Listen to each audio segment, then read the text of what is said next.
कर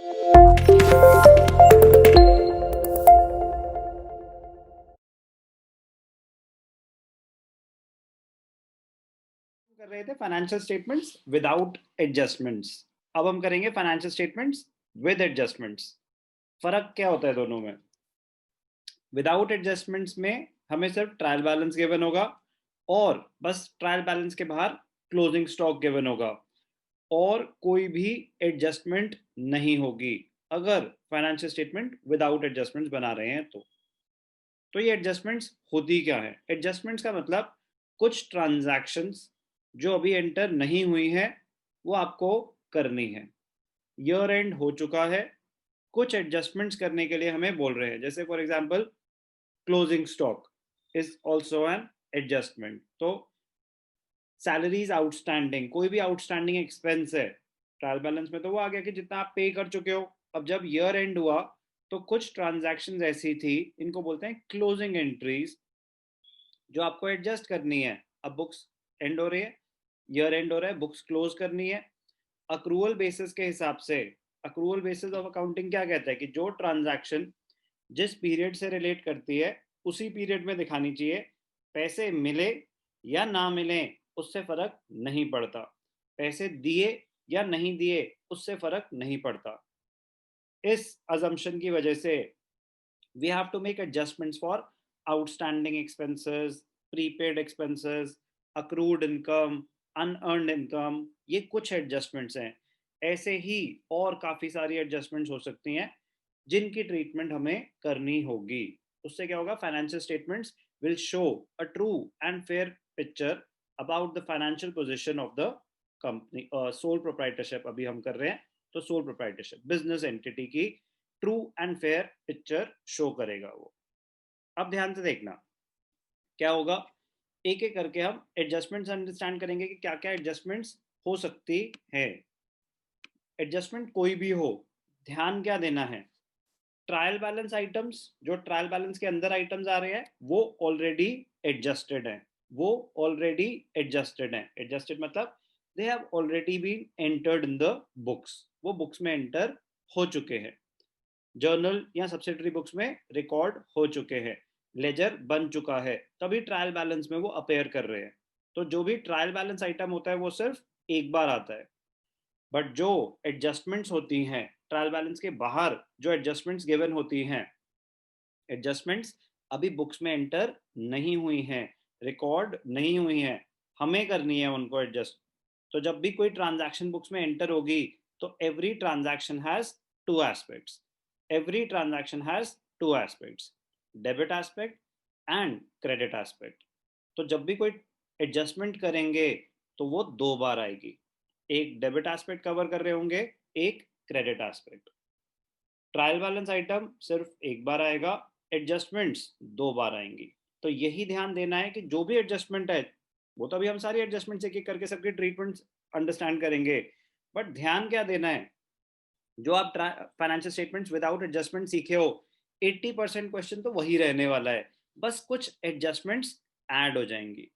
तो वो एडजस्टमेंट्स हम एक एक करके देखते हैं, बट ध्यान क्या रखना, कोई भी एडजस्टमेंट हो वो बुक्स में फाइनेंशियल स्टेटमेंट्स में दो बार आएगी। एक डेबिट एस्पेक्ट कवर हो रहा होगा उसका और एक क्रेडिट एस्पेक्ट कवर हो रहा होगा। अब एक एक करके हम एडजस्टमेंट्स अंडरस्टैंड करेंगे, ध्यान से देखना। पहली एडजस्टमेंट क्या है? पहली एडजस्टमेंट है क्लोजिंग स्टॉक। ऑलरेडी कर चुके हो बट कोई बात नहीं, एक बारी रिवाइज करा देता हूँ। क्लोजिंग स्टॉक, कोई भी एडजस्टमेंट करेंगे तो उसकी एडजस्टमेंट एंट्री हमें पता होनी चाहिए। फिर फाइनेंशियल स्टेटमेंट्स में कैसे दिखाएंगे वो मैं आपको एक एक करके दिखाऊंगा। क्लोजिंग स्टॉक की एडजस्टमेंट एंट्री क्या होती है? Closing stock account debited to trading account. Closing stock account debited to trading account. जब क्लोजिंग स्टॉक डेबिट हो रहा है, जब क्लोजिंग स्टॉक डेबिट हो रहा है तो वो क्या दिखा रहे हैं? हमारा एक एसेट बढ़ गया, कुछ सामान मैंने इस साल खरीदा या बनाया बट बिका नहीं, बच गया, तो अब एक एसेट क्रिएट हो गया है। क्यों? क्योंकि अब जब भी मैं इसे बेचूंगा तो मुझे रेवेन्यू जनरेट करके देगा, एसेट क्रिएट हो गया। ठीक है, डेबिट हो रहा है, समझ आ गया। ये ट्रेडिंग अकाउंट क्रेडिट क्यों हो रहा है? उस पीरियड के उतने एक्सपेंसेस आपके कम हो जाएंगे। क्यों? मैचिंग कॉस्ट, ध्यान से देखना, ये बहुत इंपॉर्टेंट है। मैचिंग कॉस्ट प्रिंसिपल, एक अकाउंटिंग प्रिंसिपल होता है matching cost principle. Matching cost principle कहते हैं cost should be matched with the revenue recognised during that period. मतलब जितना भी उस पीरियड में आपने रेवेन्यू माना है, सेल्स मानी है, उन सेल्स को जनरेट करने में जितना भी खर्चा हुआ है वो करंट पीरियड का कॉस्ट माना जाएगा। Cost should be matched with the revenue recognized in that period. जो सामान आपने करंट ईयर में बेचा ही नहीं, तो उसको बनाने में अगर कुछ खर्चा हुआ भी, तो वो करंट पीरियड का एक्सपेंस नहीं मानना चाहिए। कह रहे वो सामान तो बिका ही नहीं। हम ट्रेडिंग अकाउंट बनाते हैं, डेबिट साइड पे ओपनिंग स्टॉक दिखाते हैं, तो डेबिट्स जो भी दिखा रहे हैं हम एक्सपेंसेस मान रहे हैं अपने। तो ओपनिंग स्टॉक मतलब जब साल शुरू हुआ तो पहले से ही कुछ सामान पड़ा हुआ था, तो वो करंट पीरियड का एक्सपेंस माना जाएगा। पिछले साल बना था तो पिछले साल कैरी फॉरवर्ड हो गया होगा, क्लोजिंग स्टॉक दिखा के करंट ईयर में ओपनिंग स्टॉक माना जाएगा। वही चीज ट्रेडिंग में डेबिट साइड पे आ रहा है, तो करंट पीरियड का एक्सपेंस है। इस साल आपने कुछ और सामान खरीदा या बनाया, तो परचेजेस डेबिट हो गई। अब एक्सपेंसेस आप दिखाए जा रहे हो, अगर उसमें से कुछ सामान बच गया, बिका ही नहीं, तो वो करंट पीरियड का एक्सपेंस तो नहीं मानना चाहिए। अब मैं ओपनिंग स्टॉक और परचेजेस में से एडजस्ट ना करके एक सेपरेट ट्रांजैक्शन दिखा देता हूँ, ट्रेडिंग अकाउंट में उतना क्रेडिट कर देता हूँ कि इतना सामान मेरा बच गया। इम्पैक्ट क्या होगा उसका? ट्रेडिंग अकाउंट में डेबिट्स में आ रहे हैं एक्सपेंसेस, क्रेडिट्स में आते हैं इनकम्स। तो जब मैंने क्रेडिट किया क्लोजिंग स्टॉक ट्रेडिंग अकाउंट को, तो उस पीरियड का एक्सपेंस उतने से कम हो जाएगा। ग्रॉस प्रॉफिट मेरा उतने से, जितने भी क्रेडिट्स ज्यादा होते हैं उतना मेरा ग्रॉस प्रॉफिट बढ़ता रहता है। क्लोजिंग स्टॉक डेबिट क्यों हो रहा है? एसेट क्रिएट हो रहा है। ट्रेडिंग अकाउंट क्रेडिट क्यों हो रहा है? Because of matching cost principle, उतने एक्सपेंसेस मेरे कम हो गए, इसीलिए क्रेडिट हो रहा है। दिखाते कैसे इसको फाइनेंशियल स्टेटमेंट्स में? ध्यान से देखना, फाइनेंशियल स्टेटमेंट्स में कैसे दिखाएंगे, ध्यान से देखना। क्या क्या? क्लोजिंग स्टॉक दो बार आएगा, एक बारी ट्रेडिंग अकाउंट में क्रेडिट साइड पे सेल्स के बाद लास्ट में बाय क्लोजिंग स्टॉक, तो एक बारी ट्रेडिंग अकाउंट में क्रेडिट साइड पे आ गया, और एक बारी बैलेंस शीट में एसेट साइड पे लास्ट में क्लोजिंग स्टॉक। दो aspects, debit aspect, credit aspect. Closing stock का डेबिट एस्पेक्ट क्या था? मेरा एसेट क्रिएट हुआ, तो मैंने बैलेंस शीट में एसेट साइड पे डेबिट एस्पेक्ट दिखा दिया। क्रेडिट एस्पेक्ट क्या था? ट्रेडिंग अकाउंट क्रेडिट कर रहे थे, उतने से मेरे एक्सपेंसेस उस पीरियड के कम हो गए, तो हमने एक बारी ट्रेडिंग अकाउंट में क्रेडिट कर दिया, एक बारी बैलेंस शीट में एसेट साइड पे दिखा दिया।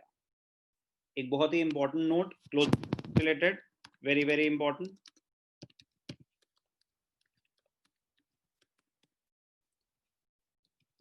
Closing stock should be valued at, closing stock should be valued at cost or net realizable value। Net realisable value को मार्केट वैल्यू भी बोलते हैं। whichever is less, closing stock should be valued at cost or net realizable value, whichever is less। कौन कहता है ये? This is because of concept of prudence, concept of prudence और conservatism, conservatism principal. क्या कहता है कंजर्वेटिज्म प्रिंसिपल और concept of prudence? Do not anticipate gains but provide for all the possible losses. अगर आपको लगता है कि आपका कोई नुकसान होने वाला है, तो उसके लिए अभी से प्रोविजन क्रिएट कर दो। अगर आगे कोई प्रॉफिट होने वाला है, तो जब तक हो ना जाए तब तक उसको बुक्स में मत दिखाओ। यहाँ पे कैसे एप्लीकेबल है? फॉर एग्जाम्पल, आपके पास जो सामान बच गया क्लोजिंग स्टॉक, उसकी कॉस्ट है, आपने खरीदा था 50,000 का, जो भी आपकी कॉस्ट ऑफ प्रोडक्शन आ रही है वो है 50,000, उसकी मार्केट वैल्यू है आज की डेट में 60,000। अगर आप उसे बेचोगे तो 60,000 मिलेंगे, लेकिन कॉस्ट है 50,000। तो हमें किस वैल्यू पे क्लोजिंग स्टॉक दिखाना चाहिए? कह रहे 50,000। क्यों? कह रहे 50,000 का खरीदा था ना आपने, अगर मार्केट वैल्यू 60 है तो जब बिकेगा तब बिकेगा, 60 का जब बिकेगा तो सेल्स दिखा देंगे, अभी बिका तो नहीं है, लेकिन वर्स्ट केस सिनेरियो 50 का तो बिक ही जाएगा, इसलिए 50 पे दिखाना बेटर रहेगा। लेकिन अगर आपकी कॉस्ट 50,000 थी और आज की डेट में उसके प्राइसेस गिर गए हैं, मार्केट वैल्यू है 40,000, तो फिर आपको 40 पे दिखाना चाहिए। कह रहा अभी बेच थोड़ी ना रहा हूं, कह रहे बेच नहीं रहे, लेकिन अगर बेचना चाहो तो भी 50 तो नहीं मिलेंगे, 40 मिलेंगे। तो अपने do not anticipate gains but provide for all the possible losses. Closing stock should be valued at cost और net realisable value, whichever is less, जो भी दोनों में से कम है उस वैल्यू पे दिखाएंगे। एडजस्टमेंट की प्रेजेंटेशन, एक बारी ट्रेडिंग अकाउंट में क्रेडिट साइड, एक बारी बैलेंस शीट में एसेट साइड। क्या एडजस्टमेंट करी हमने? Treatment of closing stock. Adjustment entry क्या है? Closing stock account debited to trading account.